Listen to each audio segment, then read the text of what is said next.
Something very significant just happened in Sokoto that has been making serious waves across Nigerian news platforms and social media. The Bishop of the Catholic Diocese of Sokoto, Most Reverend Dr. Matthew Hassan Kukah, personally visited Nnamdi Kanu at the Sokoto Correctional Center on Thursday, December 18, 2025. This visit is generating major conversations because it represents something much deeper than just a simple prison visit. It is about solidarity, humanity, and the power of religious leaders to transcend political and ethnic divides during times of national distress. For those who may not fully understand the weight of this moment, let me break down exactly what is happening.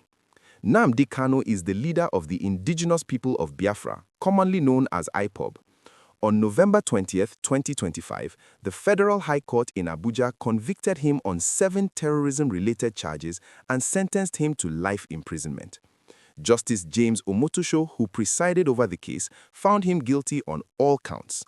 The court specifically sentenced him to life imprisonment for counts 1, 4, 5, and 6, which dealt with conspiracy to commit acts of terrorism, making broadcasts that incited violence, and other terrorism-related offenses.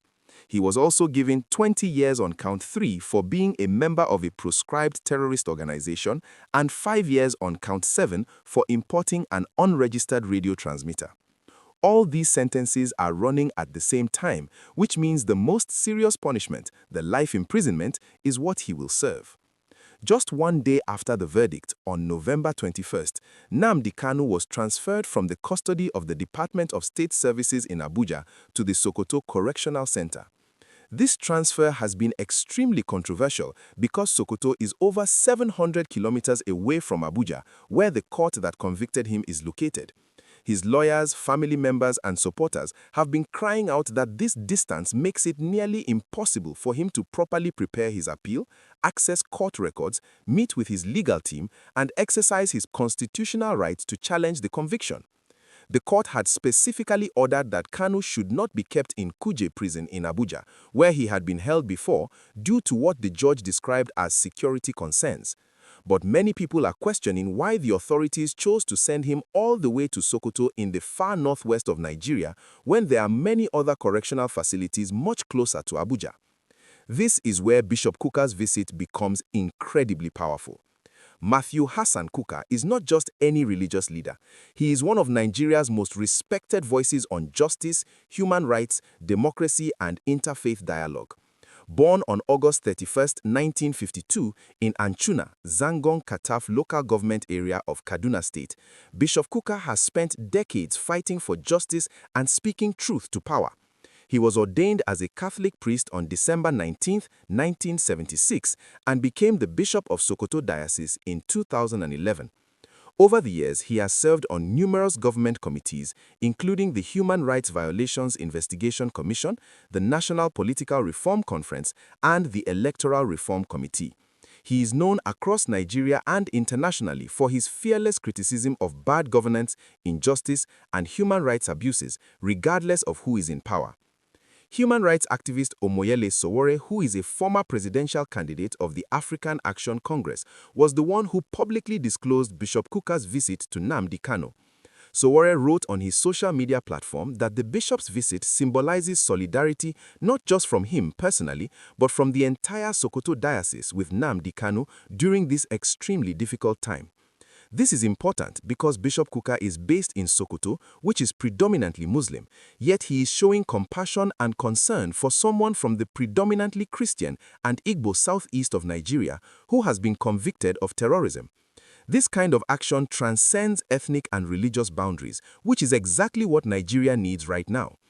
According to reports from family members who have also visited Kanu, the encounter between Bishop Kukah and the IPOB leader was filled with warmth and spiritual support.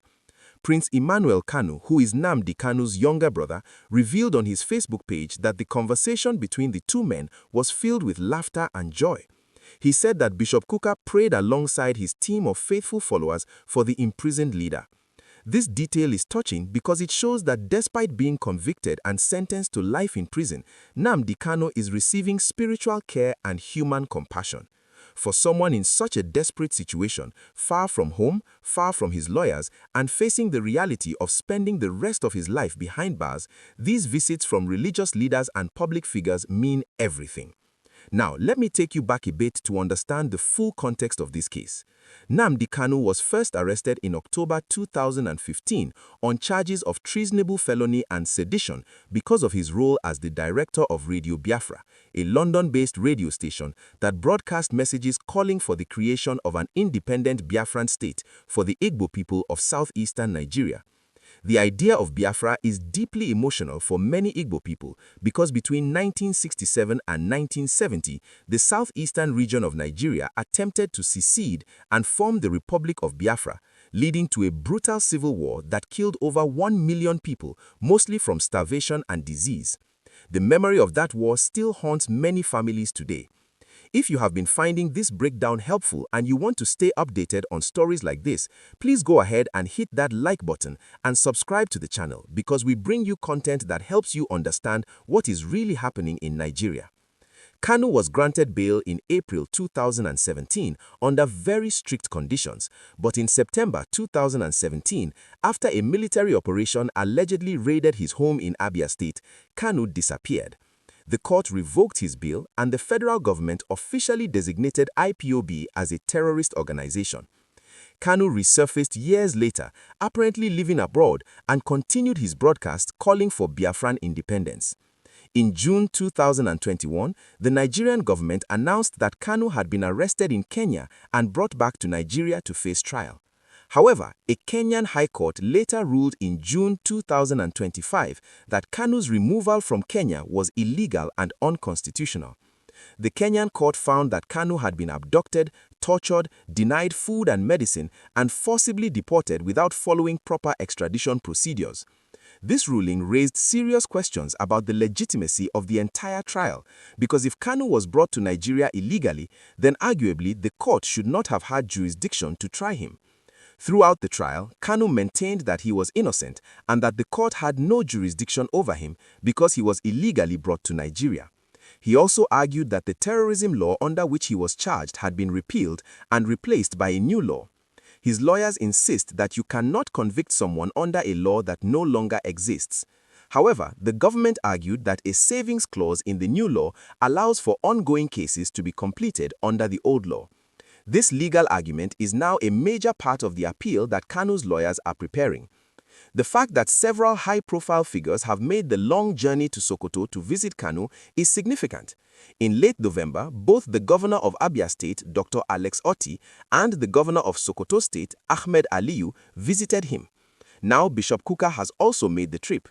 These visits send a powerful message that regardless of how controversial Kanu's case is, he is still a human being who deserves dignity, spiritual care, and proper legal representation. These leaders are not necessarily endorsing Kanu's ideology or actions, but they are recognizing his humanity and his rights as a Nigerian citizen. Bishop Kuka, in particular, is known for his commitment to justice and human dignity regardless of a person's background or the charges against them. His visit to Kanu is consistent with his lifelong commitment to these principles.